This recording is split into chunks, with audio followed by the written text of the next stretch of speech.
Assalamualaikum warahmatullahi wabarakatuh. Kami di sini akan membuat video podcast singkat terkait hambatan komunikasi di ruang lingkup kelas.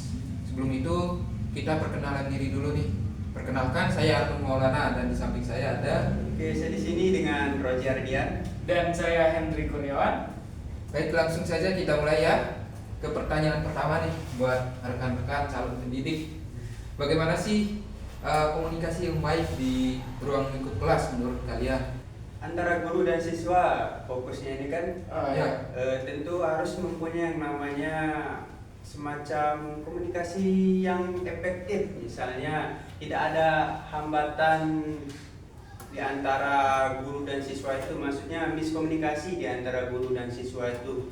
Mungkin dari pengalaman saya sendiri dulu kan di kelas ini, guru itu kayak terlalu sering dalam menggunakan metode ceramah, misalnya dalam mengajar itu. Kan kita sebagai siswa kayak semacam bosan gitu. Nah, itu mungkin guru bisa mengganti metodenya itu atau model komunikasinya yang seperti itu dengan menggunakan komunikasi yang bermacam-macam lah. Ya. Komunikasi itu kan kita sudah diajari kan ada yang namanya komunikasi verbal, komunikasi non verbal. Ya. Komunikasi verbal itu kan kayak tadi misalnya ceramah atau berbentuk tulisan misalnya di papan tulis atau semacam itulah. Sedangkan non verbal kan semacam gestur atau isyarat lah, semacam itu. Nah, itu mungkin harus dipertimbangkan oleh guru agar terjalinlah komunikasi yang efektif antara siswa dan guru. Dan menurut saya komunikasi yang baik itu keduanya itu saling masuk. Artinya si siswanya ini mengerti apa yang disampaikan guru tersebut, seperti itu. Kalau menurut Bung Hendri sendiri, bagaimana komunikasi yang baik? Sebenarnya poinnya sama saja sebenarnya dengan Bung Roji ya, Roji Gerung. ya seperti yang dibilang beliau tadi ya. Terkait ada hambatannya seperti apa, dan juga tuntutan sebagai seorang pengajar, di mana mengajarkan sesuatu ilmu, dan tentu apa yang diajarkan itu harus dimengerti sama siswa gitu. Nah, itu tantangan kita sebagai pengajar sebenarnya teman-teman ya, gimana cara kita atau metode kita biar apa yang kita ajarkan itu, apa yang kita sampaikan itu didengar dan dipahami dengan baik sama murid-murid ya. Berarti cara mengajar guru itu sangat berpengaruh tentang pemahaman siswa ya. Jelas berpengaruh itu. Sangat berpengaruh. Selanjutnya mungkin apa yang membuat siswa itu sulit mengerti dari penjelasan guru-guru kan? Banyak yang nggak tahu, terus nanyanya kayak ke teman yang lain. Ya, benar. Itu sebenarnya banyak hambatan sih, seperti hambatan psikologis misalnya. Kan psikologis semua di dalam kelas itu antara sekian banyak siswa itu kan berbeda-beda. Jadi mungkin kan guru harus bisa mengerti lah, harus bisa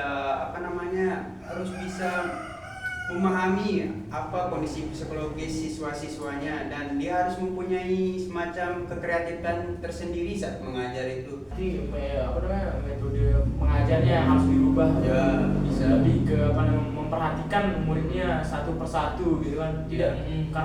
Karena saya rasa ya tidak semua di dalam kelas itu murid-murid yang diajarkan itu mempunyai latar belakang yang sama, dan tidak semua kan mempunyai latar belakang yang mungkin cara mengajar seperti menampilkan sesuatu yang menarik kayak tontonannya media kayak gitu, tontonan yang menarik, mungkin bisa menganalisis sesuatu dari film, nonton film di dalam kelas kan.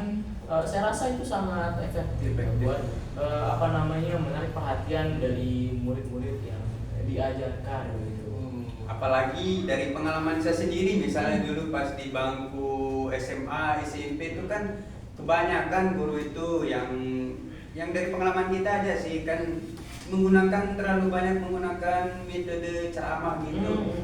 Dan dari siswa kita kan kebanyakan yang kayak mungkin bosan dengan kayak gitu kan. Ada yang introvert itu kan mungkin nggak mau mendengarkan, apalagi yang extrovert kan yang main-main itu Ya, kan main udah HP, bosan. iya. Nah, benar yang dibilang Bung Henry tadi, kita harus menggunakan semacam media yang kreatif lah, seperti menontonkan semacam di PowerPoint kan video-video yang menarik tentang pembelajaran apa misalnya, itu yang harus coba dikembangkan. Tapi balik lagi ke tadi hambatan komunikasi itu, selain tadi perbedaan perbedaan psikologis ya, tadi itu mungkin perbedaan umur juga antara guru dan siswa sekarang kan.